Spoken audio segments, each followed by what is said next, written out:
Ladies and gentlemen, boys and girls, we are live from Shanghai, China with the 2019 Auto Chess Invitational as we see our Chinese host enter the stage in a beautiful red dress. What a spectacular stage, incredible production for, honestly, an event that is one of a kind here in Shanghai, $1 million prize pool. Welcome to the English coverage. My name is Axel Toss. Very pleased to be joined by Cameron Davis and Joel Larson.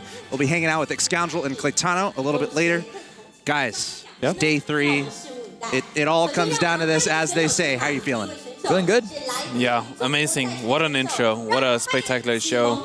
It's really amazing to see how far this event has come. We've seen so much incredible competition the whole way through so far. We started with 32, and now we're down to 8, and here they are, starting with Kong from China. Yeah, every single one of these players on the stage right now is, of course, obviously the best of the best. That's how they got to this point. But Kong especially is one of the ones that surprised me. But Jinsu, he is one of the top 2 players in this competition right now, just judging by their path to get here. I'm really excited to see what he specifically can pull out. Right, one of the 2 players that both won their first group and their second group. Followed up by Shredded, one of the content creators that have kind of blown our minds on this stage. He's really proven his might, if you will. And, you know, maybe no pun intended on the logo of Auto Chess, but a dark horse, perhaps, in this tournament. Shredded doing a lot of good things so far. And here we have Archdevil from China. He had a great day yesterday in the semifinals, going first, second. He did have an 8th in there, which is a little strange, but consistent guy. Yeah, overall, first, second, and second is a great sort of start that you have. An 8th place, you could say maybe he knew he was qualified, so it didn't actually matter. It is also Auto Chess. You cannot win every single game. It's true. Yeah, we're going to see one of the players coming into the stadium soon, one of them being Hand, as they had it 8th place as well in first and second. Yeah, and we have Psycho here from Germany. The only European left, I believe, in our competition, aside from the Pakistani player.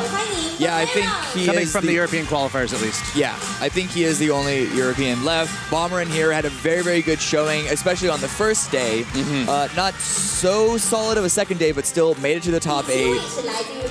Yeah, impressive player, for sure. Yeah, hailing from Japan, a lot of Asian representation here. And finally, we have a representative from the United States. He is Chuck. Yeah, one of the more top-rated players coming into this event. On a lot of people's radar, and it's really proven that he's as good as people expected him to be. And then the second representative from South Korea in our finals. Do not underestimate this guy. He is Land.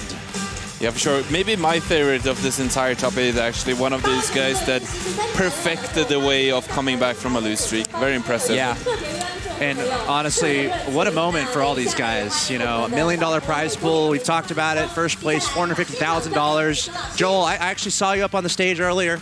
I haven't gone up there yet, but I mean, how do you think these guys are feeling? You know, going through those doors, knowing how important this day is for them. There's got to be maybe a little nervousness. Yeah, definitely. Walking in on that stage and feeling the vibrations from all of the sound and the bass, that's definitely nerve-wracking, but as soon as you get into the game, for most of these veterans, you really kind of zone in, you forget about everything else. Yeah, and it's...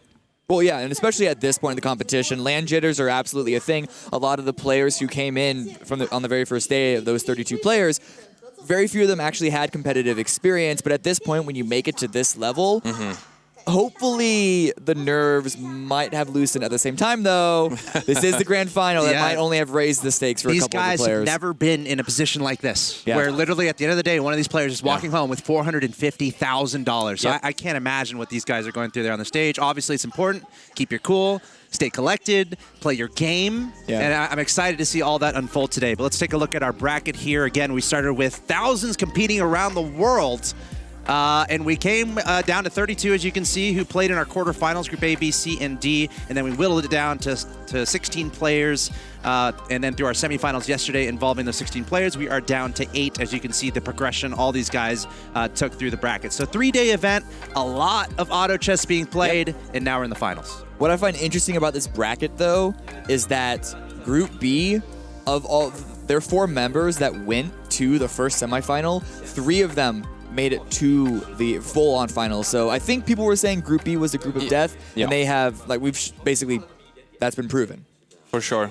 At the same time, I feel like we had a fair amount of surprises Nudge from Spain, he had an incredible quarterfinal group. Like, he won without any issue whatsoever, but then he found himself at the bottom of the semifinals. Another one was Hosanna from South Korea. He was also very strong, but didn't make it through. So we're still having upsets here and there, which, you gotta roll with the punches and maybe come back next time and play a little better. Not just that, of the three members that people were saying, 3 players that people were saying were going to be like the 3 players to look at, Chuck is the only one that's remaining. In fact, he's the only one of those 3. It was Query and Tutu. Yeah.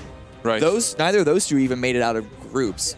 Yeah, exactly. No, you're completely right. And I even had additional favorites, like the Zone, for example, didn't do well at all. So it's really different here at this World Arena, where all this kind of clash of titans almost. I mean, there's a new regime almost being formed at this point, and we're gonna hash out who's the best out of the best. Yeah, and what does that mean for our finals, guys? Are we more or less expecting the unexpected as we see these 8 players starting to compete, or do we have established favorites?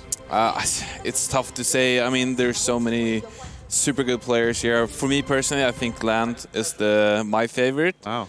Because he was 3rd or 4th in his semifinal group. It's true, but I saw some tendencies in the way like his strategic play were going that was very, very impressive. When he played his loss streaks, he definitely, like, when he was about to turn it around, he actually completely did that both times. Like, clean squeak, had like 10 rounds win streaks, and he couldn't even play a win streak game. So very impressive. Does that tie into like being able to make the important decisions at very critical times in an auto chess match? Yeah, and also understanding the tempo of this entire championship, really, and understanding that you can't wait for forever to turn it around. You need a specific transition. You need the right units to kind of survive in this type of aggression. And also giving a little defense to Land's 4th place qualification from the second semifinal. As a loss streak player, he qualified from the group that had the open fort player. So I wouldn't put 4th place as a mark against him. I will say that we may have yet to see him rise and shine at the levels that we've seen Seiko and Jinsu, but still, he's definitely a player that you cannot count out strictly because of how the position that he qualified to this event. I know. I mean, as analysts, we love to draw upon previous matches, but at the end of the day, it's the grand final. And, in a sense, some of these guys might have not shown the full flowering potential of their strategy. But, throw all that out the window right now, because there's no more hiding strategies. There's no more cryptic moments. They will put everything on the table here to ensure their victory. Yeah, and that's what it's all about. When people get to this level, there's such small marginals between all of these great players. And it's really just going to be about who brings their A game today. That's the one we're going to look out for. That's an interesting point that you just made, though, about players rising to their full potential, because I just looked over the statistics. Only 2 of these players have yet to win a single game, a single round, and that's going to be Shredded and Kong.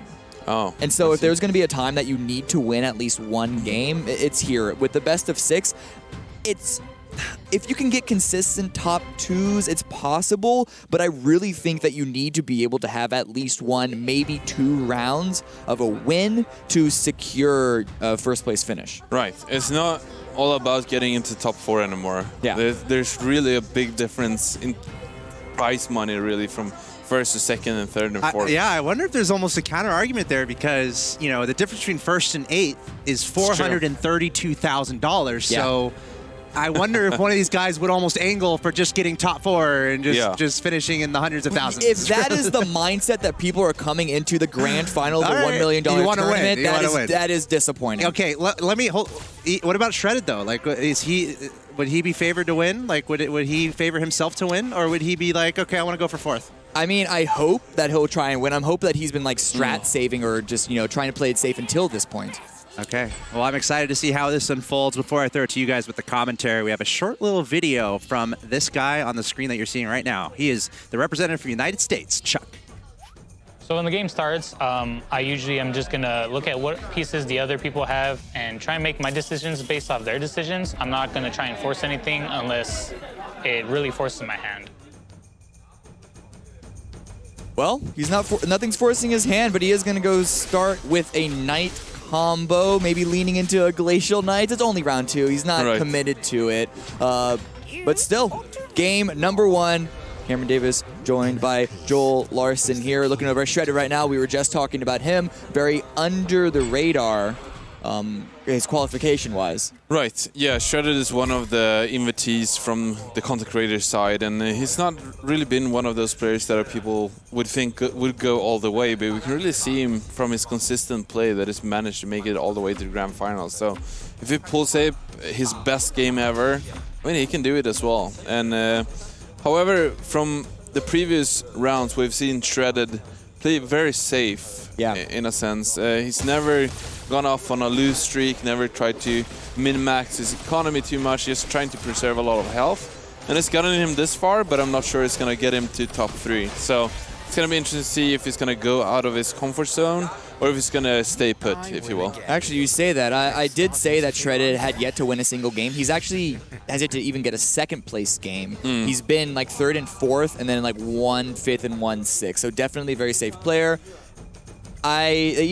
Some may argue he's not taking risks because qualifying in 4th place is as valuable as qualifying in 1st place in the grand final. But you would also argue Cameron really trusts him to pull it out. But point is, top 8 players of this event are still here, so he may have something. But he's going up against Jinsu right now, one of the top players able to make it to this level, who also has a good board for himself.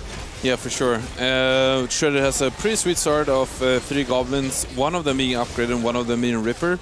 So this is pretty much as good as it gets coming to early game. Also Soulbreaker being kind of the best goblin to upgrade in the beginning. Really one of those perfect units for the early game. Has a really strong magic one target new game. Finds a 2-star sword, man. This is kind of unbelievable actually in terms of power level in the get-go. So we're gonna see him go off on a win streak, I believe, from here. You saw how quickly he combined those units. He got all 3 in the pack.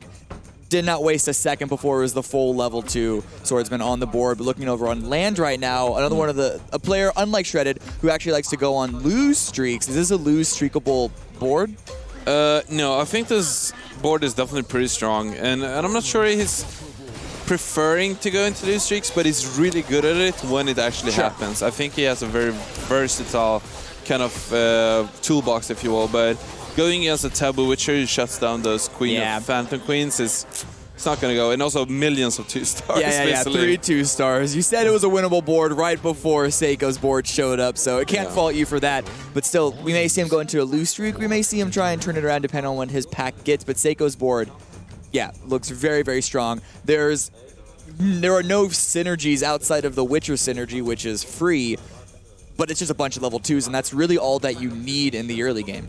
Yeah, for sure. I mean, it's nice and all to have synergies like Goblin synergy or Warrior synergy in the beginning. But in the beginning of the game, it's really a game of Super Mario, really. Collect as many stars as you can, and you'll win the game, right? What? Oh, my... 3 open forters, 2 of which with fortune tellers. So Lucky in this event was the player that was like the go-to open fort player. There was a little bit of an expectation that maybe no one would open fort, or maybe one person would now that she is out of this event, but we have 3 right now. Wow. Yeah, this is a really interesting dynamic because the person with the actual open fort without a priest, that player will never face the issue of being able to draw or maybe a win against someone else, so they will keep their lose streak. However, they will lose a lot more life. So you kind of secure your lose streak, if you will, by the cost of life. I guess, but it's the same way when you see multiple people contesting your build. When you see multiple people contesting open forting, is it even a good idea to, play that game of chicken with them and commit to it as well? Yeah, I mean, at this point, if you already committed your first 2 or 3 rounds, you kind of committed to doing it until it stops working, and maybe then if you win or get a draw, then you can maybe turn it around. It's actually going to be very interesting to see if the priests get to play against each other, if it's going to be a draw or if someone's going to get their attack off first. Is Jinsu on a win streak with his open fort? Because he faced Chuck. Let's have a look. He did win Again, he did win against Chuck, so and he's the one. open streaker. So as soon as he wins here, he's going to put in tons of units to save much more HP, maybe try to win a round or two, because it's not as important to kind of try to keep lose streaking once that's happened. So, no, but seriously, interesting dynamic where you trade life against secure win streaks, and whether you have the priest, you might play against the other priest who's going to win there. It's a little bit of a roll of the die. Chuck's committing to it.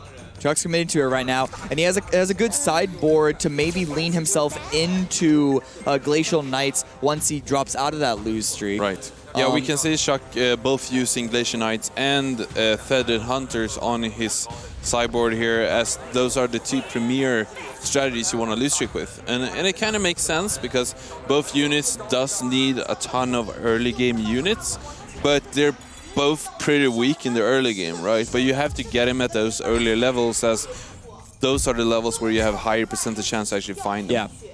Yeah, because if you're win streaking, you tend to want to level up to continue your win streak, and that only means that your chances of rolling for a 2 or a 1 cost are diminished more than a 3 coster. Yeah, exactly. And if you go in, for example, to Dragon Mages, those are a little bit too early to get when you're about to transition into going out of your lose streak, right? Which usually happens around round 13 to 16. That's where you kind of want to transition away from that. And finding Dragon Knights at round 16 is not always the easiest. Yeah, it's I actually just played a Dragon Mage game earlier today, and I found a very early Tortola Elder, but the Dragon Knight, I think that was like round 25 where I finally got it. But here, Shredded is going to lose his 5-win streak right now, and that's a little disappointing. But still, 5 is not bad, but right before the creep round, that's the unfortunate part. This board is insanely strong. He has 6 warriors at 6 units. He has a werewolf 2, which is literally insane in the beginning of the game. This is at its peak. Let's just say this, it's before its peak, basically. It's going to continue to peak. He has a Bilster Guard 2 and Tusk Champion 2. What this does when there's a Beast Warriors of this like power level with 100% win streak is that it's going to punish those lose streakers so much in the coming rounds. They're going to take so much damage whenever you play against this player, and it's going to push them into moving out of their lose streak earlier. And if they don't, they're probably going to be at a less life total in the mid game. It's going to be very scary for them. So because of that, we're going to see a bit of a dynamo effect where Kong is going to push these players to go all in. They're going to become stronger, and then they're going to push everyone else to move in because they are the strongest now. And that it's kind of like a game of dominoes almost. Yeah, I mean, there are 8 players. Something happens on one board, it's only going to trickle down to everyone else. Chuck, still on a lose streak, 6 lost there. Had a little bit of trouble finishing off that creep round. But his board actually doesn't look that bad. Is this a board that you'd want to transition out of a lose streak, or does he want to maybe lose for 1 or 2 more rounds and start coming back in on round 13? Right. At this point, I think Chuck barely has an option to move out of this lose streak if he doesn't go below 50 gold. So I think Chuck wants to stay at 50 gold for a few more turns here. Since, well, his board is kind of crappy, let's be honest. Yeah. And once he's been at 50 gold for a couple of rounds, he'll definitely roll down at that point. And so far, he's actually pretty healthy, so haven't had to play against Kong too many times, and he's looking pretty decent. And what's good about even putting units on the board, he knows that it's weak enough that he'll likely continue to lose, but this will give him the chance to take out a couple of units and keep his health higher than he would otherwise continue open forting. Actually, I think what we're seeing here, if you compare it to the other lose streakers, is that the other 2 lose streakers play with each of them played 1 priest. Yeah. That means that whenever Chuck plays against them, he's gonna lose, and it's gonna take almost no damage at all. And we can actually see him having almost as much or as little HP as the other player. So he's in a really good position from that, actually. Considering he doesn't have the priest bonus from the fortune teller, which reduces the damage that you take. Looking at Bomberin right now, though, it's not a bad board, but it is a little bit early of a Dragon synergy, and that might be one of the reasons why he's losing to Shredded right now. Shredded, who's maintaining a top 3 position on the board right now.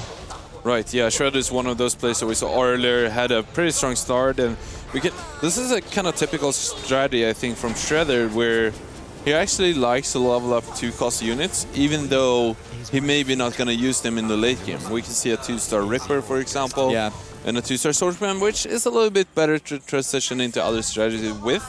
but he's definitely one of those players who like conserving life in the mid game and willing to pay money to do so. I mean, we have seen how harshly people get punished for lose streaking at this event. There were certain expectations coming in that lose streaking would be maybe too powerful or even more powerful than win streaking, but Shredded at least has definitely learned that that is certainly not the case. Speaking of punishing, we see Kong going up to level 7 as early as round 13, and he's going to be there to punish all those players that are in the bottom, pressuring them to not being able to save up too much of a bank before they try to turn around. So good play by Kong, I think, pressuring the other players, and he has the perfect strategy to do just that. And he's going to have no trouble beating Jinso here. Look at this board. Yeah, he actually found an early Berserker as well as 2 Poisonous Worms, so looking really, really good actually going in to his Beast Warrior play here. He sees how many players are trying to lose streak, and this is, I think, as punishing of a board as you can get. Not a mana item on the Poisonous Worm. That's usually what you expect to see on that character in the early game, but going more werewolves. Is this a full commit onto the Beast Warrior composition? It is for sure. He got a Poisonous Worm too, and another werewolf too. So if he gets to put that werewolf in, we actually see him roll down for these units. He's gonna deal so much damage to every other player that he's gonna defeat. It's gonna be so many summoned units. That is an early roll down though, down to 2 gold. Because could this come back to bite him, or do you think that this board is so strong that it doesn't really matter? I think it does matter a little bit that he's rolling all the way down, but he's kind of rewarded for finding all of his units. As Clayton used to say, or Clayton if you will, whatever you do, if it keeps you winning, it's a good thing, right? And if he keeps his 100% win streak for a longer time, he's going to look really good, especially if he goes up to 8. Finds a Swordman too as well. This board is truly busted. Let's have a look at Seiko, see what he's working with.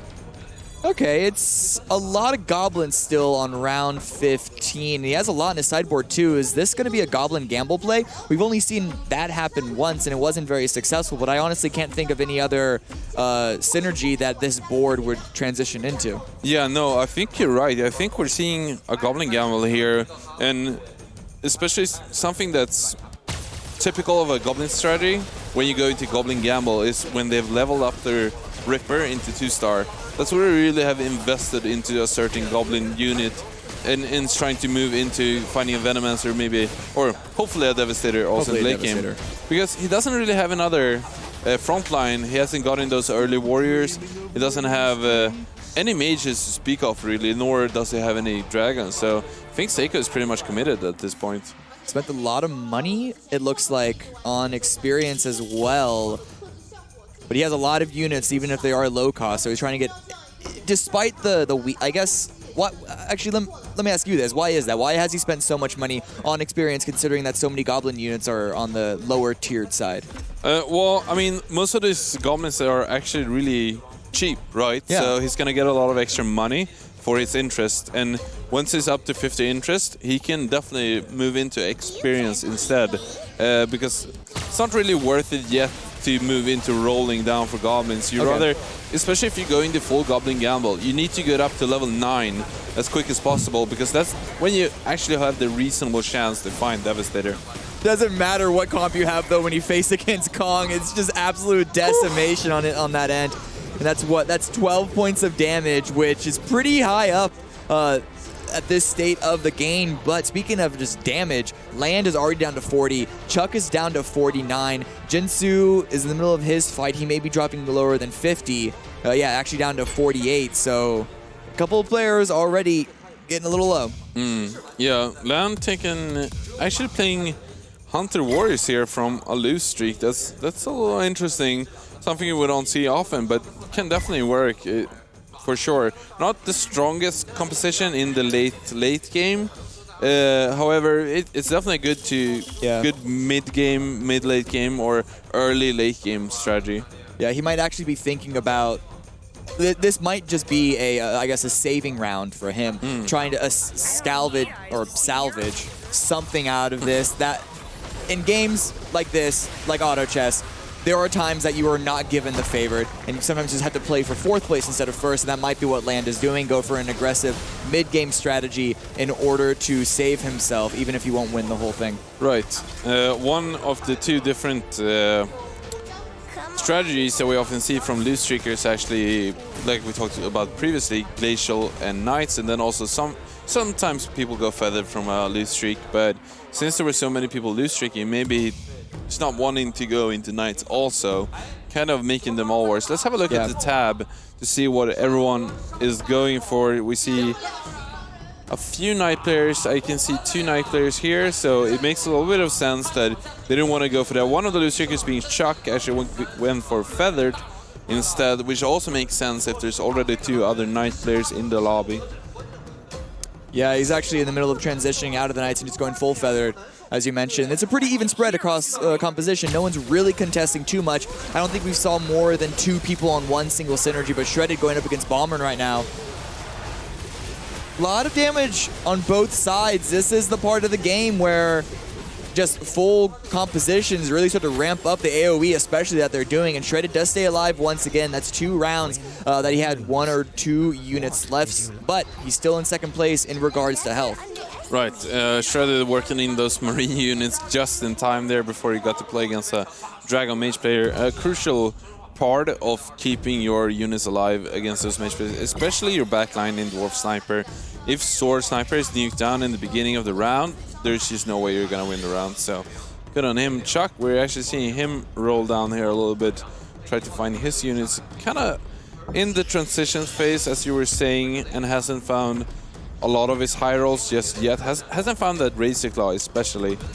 Yeah, and for a composition, like for I guess a full composition like Feathered, that is not one of the top tiered, being even weaker, it's kind of a little problematic, I assume. But up against Jinsu right now, who already has a level 3.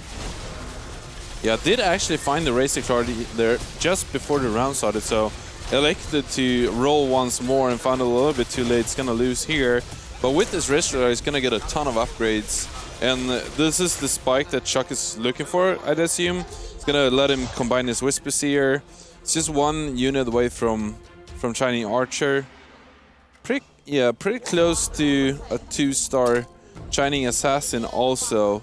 Could be super powerful if he does find the second one here. I think he's gonna save his egg for either that or Razor Claw, I'm sure. My concern, however, is that he is already at 25 HP. He has a very, very small window now in order to salvage this round. Yeah, for sure. You can really see him thinking about what he's supposed to do here. Think for a long time before making a decision to sell one of the units and putting in a Shining Archer. It is a creep round, however, so he does have that extra time to think about what he's doing. But I think at round 21, we're going to see him maybe go up to 8 or just roll down. It's going to be interesting to see what he's going to come up with, because this is going to be an important round for Chuck. Quick look at the items right now. Nothing too out of the ordinary.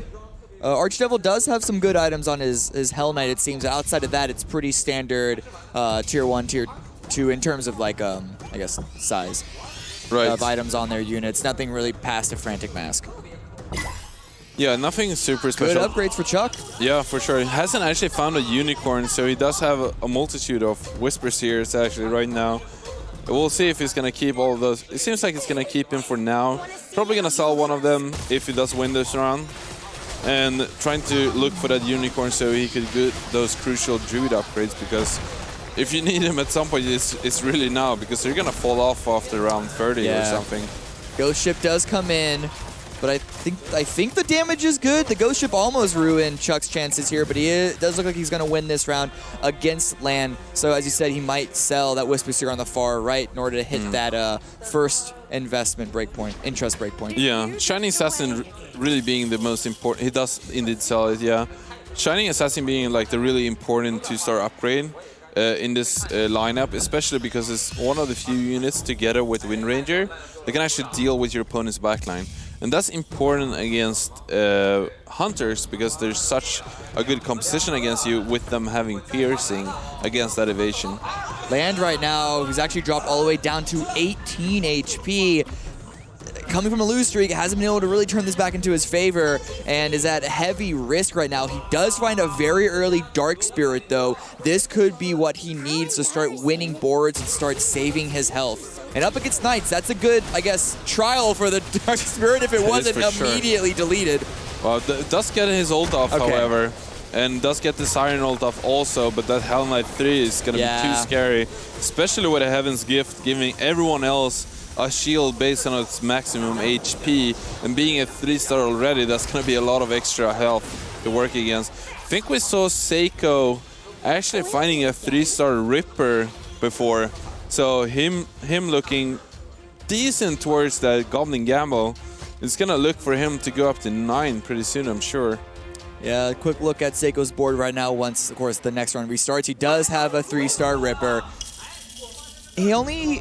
Okay, so he's dropping in his 5th Goblin right now. Obviously, that's not going to unlock a new Goblin thing, but it does unlock the first level of the Warlock synergy. Yeah, for sure. We see Seiko actually conserving money here, and it does have quite a lot of health actually to work with, so I think I'll give him pretty good chances to finding Devastator. Trying to save interest now to pour all that money in one round, probably after the creep round, I'd assume, to go up to 9 and then roll down to try to get a Devastator and make his setup so much better. It is, we do call it the Goblin Gamble, after all. And the Gamble, I mean, if you do hit it, clearly you're going to have a great setup. Yeah, for sure. Up against Jinsu, though. Jinsu's board's looking mighty strong.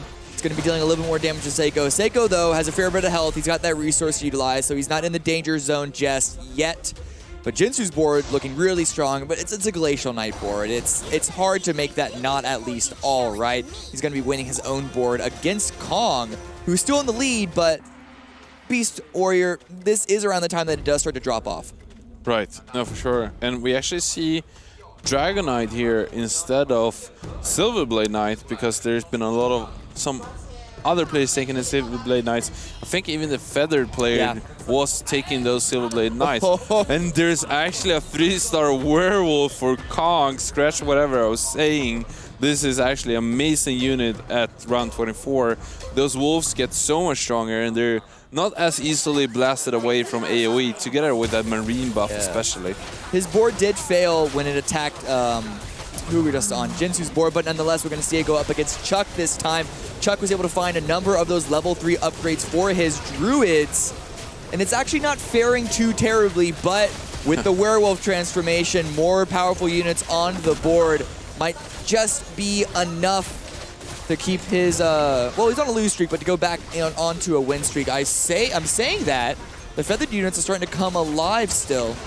Yeah, this is it's gonna go right down the wire to those evasion dodges percentages, whether they're gonna turn out in Chuck's favor or not. Land actually being very close to getting knocked out in this game. Let's have a look at Land, see what he's working with, if he's gonna be able to stay alive in this game. Land did just beat Seiko, so there is, I'm assuming there's some sort of upgrade there. Yeah, his actually Land has been staying on 7% for a while, and yeah, it's gonna be interesting to see what he's working with. Okay, so he hasn't really gotten an upgrade in a while. Yeah, he's pretty strong right now, but it's very soon. This is not gonna be enough, that's for sure. What can you add to this to make it salvageable, to at least try and... Land is surely not going to win this. This isn't even one of those S-tier compositions that you expect to win each and every game. But what can you add to this in order to make this at least a top 3, top 4 board? Considering Land's bank right now, it's going to be hard to kind of perfect his combo. So I don't think he can look really for Soul Reaper instead of Evil Knight, for example, or that 3-star Dwarf Sniper that can take you all the way. What he can do is maybe he can conserve a bit of money to try to go up to 9, add another unit and have it being a little bit easier to find Dark Spirit. Or he has High Rolls one. If he does find another Dark Spirit, you can combine it with an egg. I mean, you say conserve money, but generally you want to focus on one, conserving money or conserving health, and he is very, very low on both. So really it's just going to have to be board RNG on who he faces. I think if he faces Kong, he might just be out of it. But up against Bomberin, not one of the stronger boards in this lobby. He might have a little bit of a chance, but that Ghost Ship was huge, as well as the Water Spirit jumping into the back line. And this is going to be it for Land. The first casualty of the Grand Finals, out in 8th place, but Chuck as well on the precipice of being deleted up against Kong, and he's favoring pretty well this time. Yeah, for sure. Chuck actually doing pretty fine here against Kong, and it is usually a good setup against Beast Warrior, having almost only physical damage against your evasion units. So it's a good setup for him to play against, and it's not surprising really, considering how many people went for a lose streak. They kind of go down together, if you will, like to make them all of themselves weaker, and I think that's one of the reasons why Lan went out so quickly, and Chuck also only being at 12%. A little bit of a rearrangement of his finances for Chuck to be able to get that 2-star sniper, but that upgrade might be enough. We know how big of an upgrade that is. It's not a 3-star. It's not going to win the game for him just yet, but it's at least a step in the right direction. Now he's up against Seiko, the Goblin Gambling player, who has a lot more 3-stars, more than last time we saw him. And he did find a Devastator. He found a Devastator. And this is huge. Yeah, this is going to actually make it really, really hard for the Feather units. I think this is it. Yeah. This is quite the...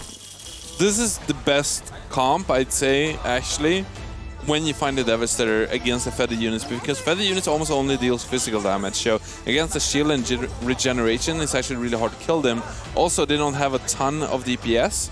Like, they don't do a lot of burst damage. Also, one of the major sources of Goblin's damage is actually being hit, so they gain mana, and with their spells they deal most of the damage instead of actual physical attacks. And, I mean, you can't dodge spells, right? So that's going to mean Chuck is out. Yeah, it's true, you can't dodge spells. That is factually correct. But looking at Shredded's board right now, he was one of those win streakers, or kind of win streakers, but it seems that he's actually on a 7-round loss streak. His money is all right. But this board, a couple of good upgrades, but it's starting to kind of hit its own wall. Needs to find some sort of addition to make this into an endgame winnable board. Level 3 Swordsman, though. That's still a very good asset to kind of be able to rely upon, at least for a little bit. But up against Seiko, we got the Goblins once again. Yeah, this is going to be tough. Without the Dwarf Sniper 3, there's no way Shredded has enough damage to go through this Ripper even, which even has a Heaven's Gift, so it's almost impossible to kill at this point. Getting that extra shield and that evasion is going to deal 20 damage to Shredded. That is so rough for him, and I think Seiko is definitely the strongest player in this lobby, and only really fearing a 6 mage player at this point. There's a mage player in here. I think so. I forget who it is. Could it be Bomberon? Yep, it's got to be Bomberin going on the Dragon Mage. It's a little weak of a mage comp, though. It's only 3 mages right now. It's not the sort of purple mage comp that you see, though, so that might be the biggest threat to Seiko that, say, a 6 mage comp would be. He's got a couple upgrades, though. He's swapping some units in and out. Here we go. I think he's able to hit the 6 mage just in time, but only a level 1 Tortola Elder on round 29. Could be a little weak. Adjusting his positioning, get that Tortola Elder into a pocket. Okay. Maybe. It's only level 1, so it's not going to be the primary source of damage, especially when you compare it to a Shining Dragon at level 2 with the Dragon bonus. But up against Jinsu's Glacial Knights, see how well it fares. The Ghost Ship comes in, good damage. Yeah, for sure. This is before Jinsu has been able to get these 3-star Knights that he so much need, and Shredded does indeed go out before he gets his upgrades at 6th place. Yeah. He was doing so well in the beginning, but not able to use that momentum into even a top 4 finish. And Shredded, that's one of the players that we had our eyes on as far as can he deliver on the big stage. And we're only 1 round in, so nothing to write him off just yet. But now looking at Kong, another 3-star upgrade into his Beast Warrior composition. But he's fallen off from the top as well. He was a solid 1st place health-wise on the board, and now he's down to 3rd with Seiko and Archdevil overtaking him. No, for sure. Kong has actually had some issues with these Legion Knight players trying to hit their stride, but especially Seiko, which did find the Devastator for the Goblin Gamble. Those units are just so good against the physical damage of actually the majority of these players. So I think that's the reason we've seen Kong kind of go down here. Also, actually Archdevil doing pretty well. Let's have a look at the Archdevil, see what he's working with. he is working with that Glacier Knights, and we can see that 3-star Desperate Doctor, Hell Knight, and a Frost Knight, so he's looking mighty well. One away from that Silverblade Knight too. So yeah, this is a nice comp if I've ever seen one. And yeah, looking very, very well. There was only one other player contesting the Glacial Knights, and good item usage on that Lightblade Knight as well. And I think that the other Glacial Knight player went out quite early, which only opened up, I guess, the pieces for Archdevil to be able to grab and upgrade his own units. Right, yeah, Archdevil definitely looking good here, and I like that he's playing with Berserker also instead of Defector, because he's not really as much of a need of a Storm Shaman, because there's not a ton of mage players in this lobby, so you rather want that strong physical, consistent damage against these other, a little bit more tanky lineups.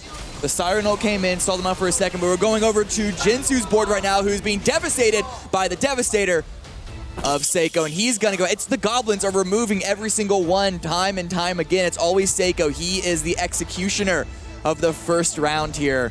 Still at the top, and now we're looking at the top 4. Seiko, Archdevil, Kong, and Bomberin. And there is a clear leader in this pack, even just looking at health. Another 3-star upgrade for him as well. Yeah, it's looking really good here, actually. And what a game to pick to go to Goblin Gabble. It's such a perfect setup for everyone else. And I love that it's taken in that Siren, which is by itself a very strong unit, but also preparing himself to be able to put in an Abyssal Crawler to be able to deal with a mage player if it comes down to that, which might be the only player he's really afraid of at this point. Yeah, he's also got the Warlock bonus to make that healing even extra special. As well as the Aggressive bonus for his Devastator that does deal physical damage, so yeah, he really has a sweet setup here. There's nothing else you can say about it. I mean, this was the mage player, and it does seem to be faring a little bit better than any of the other boards that we've seen Seiko go up against, but nonetheless, he's still going to come out on top. Once again, a 6-win streak, likely turning into a 7th. Yeah, for sure, and we can really see the importance of having 3-star units against those mage players, because sure, it's nice with them getting more damage, but the most important thing is them having more health so they can survive those Tortola Elders, Kamehameha blasts, as well as the other burst damages coming out of that comp. An upgrade right now, it's only a level 1 Abyssal Crawler, but it's the Marine bonus. Kind of just there for flavor, though. Okay, so I'll be honest, I may have exaggerated how strong he won that previous fight. There were 3 of his 4 remaining units that were very low health, so that Marine bonus up against that Mage player is going to give him that extra step to not even allow that Mage player a chance on usurping him. Right, you might think that this little Abyssal Crawler is small, which it is, but the upgrade is huge. Like, as soon as some of your units survive the initial blast, that snowballs and turns into more and more damage from all of your units. A little bit of a stall out on Kong's board from the Siren ultimate, but it doesn't look like it's going to be enough. The damage follow-up isn't enough from his board to break through the Goblin healing, and Seiko's going to win once again. It's looking really strong. Let's have a look at Kong, which were our Beast Warrior players starting to having a tough time here now that we get into the very late game. Pirate Captain is really nice upgrade, actually. That's rather big, I'd say. But yeah, his comp is starting to fall off a little bit, especially since he's using that one unicorn for the speed synergy, I guess. I mean, it's not bad. It unlocks the 4th beast synergy. I believe he swapped out the Swordsman to put in the Pirate Captain, which I do think is a good upgrade considering the Swordsman was only level 2. He's nowhere close to making that a level 3. And so hopefully the Ghost ship. But look, once again, it is Seiko. Kong is on Death's Door and is the Destroyer up on the doorstep as well. The surround on the units. The Ghost ship's coming out. The Siren ultimate is coming out from the side of Kong, but the Siren ultimate from Seiko as well, and he is just getting destroyed. He is getting decimated. He is getting, shall I say, devastated. Yeah, speaking of, Devastator ultimate comes out here, and that Ripper is just unbreakable at this point with that Heaven's Gift. Think it's it? Yeah, I believe this is it for Kong. Ooh. It does say at 1%. Wow, could that lead into maybe a 3rd position for Kong? I mean, at least he's not going to get to play against Seiko, most likely. I don't know. It's a neutral round, and on the PC client that we're playing on, it's not guaranteed that you're going to... True. There's a chance to play the same player that you just played after the neutral round. The neutral round is going to reset that sort of, I guess, cycle. Yeah. So I don't know. He may be facing him up once again, but hopefully he'll get a good item from this neutral round in order to give him the upgrade that he needs. Yeah, let's have a look at the items and see what we're gonna be getting here. We already seen some good items so far, but nothing super spectacular actually. Nothing game-breaking. It's kind of your standard fare, which is good. Right, only the Heaven Gift being the really amazing item. Let's have a look about... And he does find a Curious, I think. Okay. Let's have a look at the items again. Archdevil in this thing finds a Barbaric Curious, and this item is big, especially to break those Goblin extra armor. That is big, actually. Yeah, that could be powerful, but Kong, though, I don't know if he was able to get as good of an upgrade as Archdevil was. No, indeed not. He puts an item on the Doom. Can we see what that is, real quick? We can actually see Bomber on.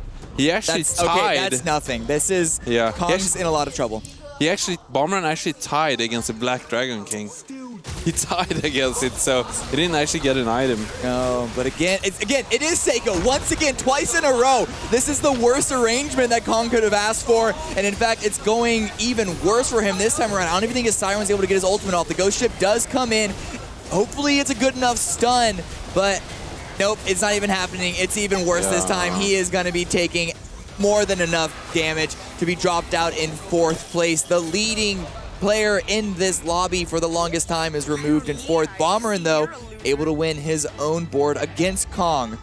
Yeah, we can actually see Archdevil being able to protect against, Seiko losing to Archdevil. So I think that Barbaric Curious was really the tipping point between those matchups. I mean, we can really see that Cure, while Goblin Gam is really nice and good against a lot of setups, it does fall off a little bit against the Glacier Knights in the late game after round 35.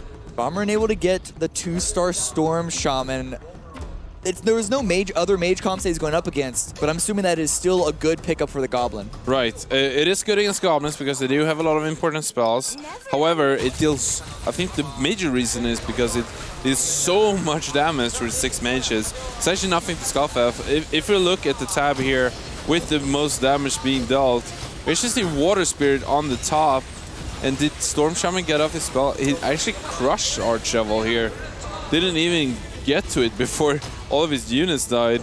Yeah. Now Archdevil taking tons of damage actually against Seiko. So Seiko turning around. I actually found is that a 2-star Devastator? If I'm not mistaken. 2-star Ghost Prophet. Let's have a look at Seiko. Seiko has 2-star Ghost Prophet and only one. Yeah. It's only a 1-star Devastator, but still he's shown that that's been more than enough. Archdevil, the only reason he's still alive is because he has the Witch Doctor Priest bonus. But how long is that going to last him?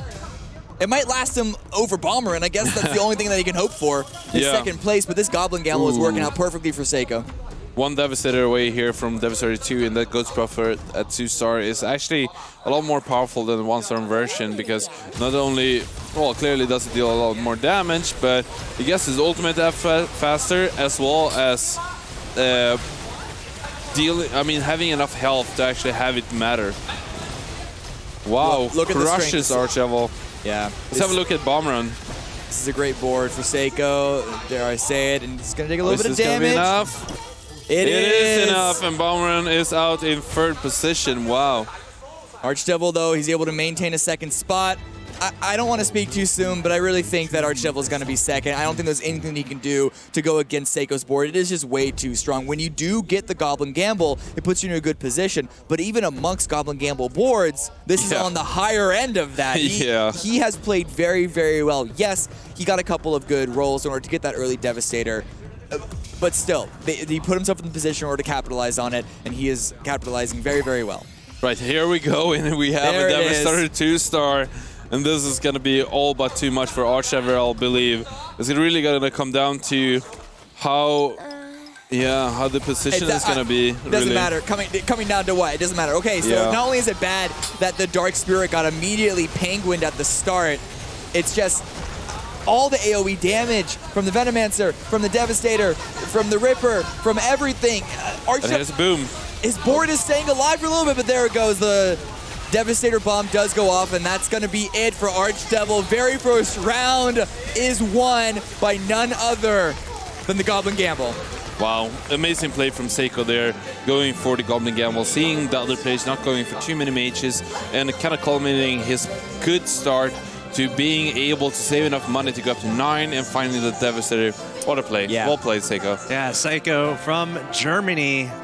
Looking a little emotionless there on the stage, but I kind of get that. You know, this is match 1 of 6, very important.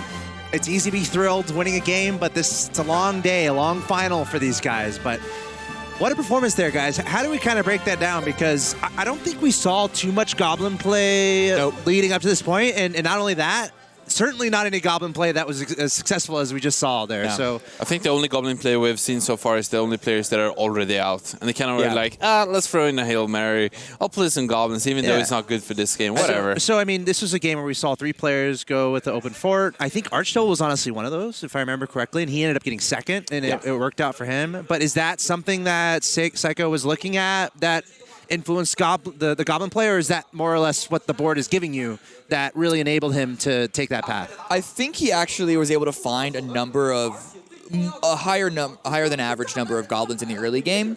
I think that's probably what pushed him to even attempting the Goblin Because there's gamble. like a point where you might transition, but if it's going well enough, you just do what he did. Yeah, exactly. Like he had 8 Soul Breakers at like round 13 or 14. Very early, and also found an extremely early Ripper 3-star, which really propelled him into the kind of large advantage in economy that could make him go up to level 10, find his Ghost Prophet 2, find his Devastator 2, even before the last round. So good on him. Let's look at the breakdown of the match details here to get the overall picture of what just unfolded there. As we can see, Seiko there at the top.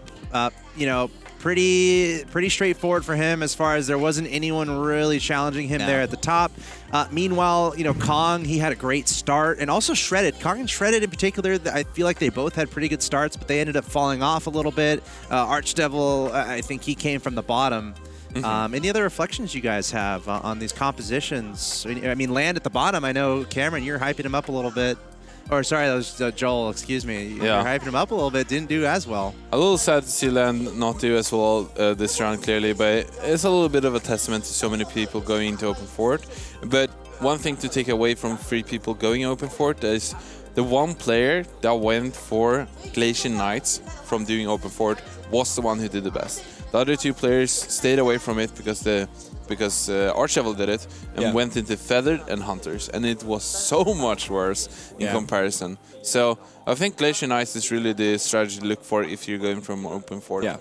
I mean, the problem is, though, when you're already being contested on open fort, which I think caught most of those open fort players off guard. I doubt any of them expected to be contested so much on that strategy. They're like, wait, is Lucky in this lobby? Yeah, exactly. But when you're already contested on open forting, you don't want to also have to compete with other people contesting you on a Glacial Knight build as well. That just puts way too much agency outside of your control. And in a game like Auto Chess, where the whole battle is not so much you versus everyone else, but it is you versus like trying to get as much control over the game as possible. And you just be putting yourself in a position that you honestly aren't even playing. You're just rolling the dice. Yeah, it's as you're saying, like meddling in too many both strategies and also builds can be very hurting. But it's also gonna become kind of like a game of chicken. Like, well, I don't want to do it, but can't you move off of it? Like, if both players gonna be in the same spot, and it's really gonna come down to like who moves off first, who kind of breaks off their courage to do it, or who stays for too long when they shouldn't. Like, it's a hard kind of line to walk by. And to your point too, I think Chuck went open for it, and then he ended up going full Feathered, if I remember correctly. Yeah. And how did he fare again? 7th. So it's like, do you do something different there? Are you happy with how Chuck more or less handled that going Feathers? There's like nothing else you can do when you in a situation like that. I think I understand him that he did indeed do that. He had both Knight units and he did have Feathered units while loose streaking. He was kind of looking at both, and I assume he just got a lot more Feathered units and went with that. But then again, it's just so much worse than Nice Glacier. Even though there's another player doing that, I think I would almost contest them instead, because Feathered units, I mean, we've seen some people doing it, and there's only been one player that's been successful. But otherwise, it's been atrocious. Yeah. Honestly, it's bad. Hasn't been the worst composition. There is one composition that I'm not going to say that's even worse than Feathered so far historically. I think we saw Feathered get second once so far this weekend. Maybe. I think it won. Or did it win? Yeah, I think it second won. But still, most other times we've seen Feathered, it's been like 4th through 6th, if even. So yeah, but again, when you lose streak, and especially when you're caught off guard by multiple people open forwarding, you kind of just do have to deal with what you're given and hope that you can turn it into a better game. 7th or even 8th in Land's case, as well, is of course not the start that you want. However, you have 6 matches. Yeah. You can use a couple of games to not go in your favor and still be all right, hopefully, as long as your next games are even better. Yeah. Safe to say, unexpected start here.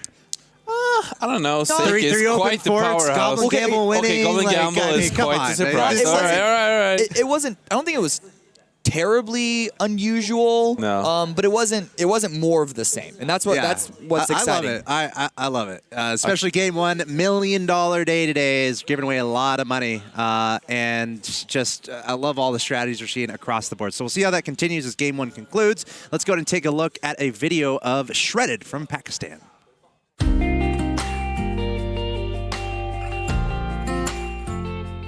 Yesterday, the semifinals were really stressful for me. I started off with a 6th place, which is a really bad start to the series. However, I was able to sort of make my way back with the 3rd place, and then I was kind of average around the points of the whole lobby at that point in time. And then I just knew I had to keep top 4ing from that point on, and I should be able to make it through. And that's how it worked out. But even at the end of it, I was unsure whether I actually made it. I had to go and check with other people a couple of times before I actually believed it, but I made it through just barely, and I'm hoping for a top 4 finish. I feel like that's been my strategy from the beginning, just try to top 4, not necessarily getting first, and I think it's pretty consistent, it's been working, so that's what I'm going to try to do. I've been preparing really hard for this, and it has been a lot of pressure making my way up to this stage, but the pressure's on, and I need to perform in this final game today. Never give it up on you.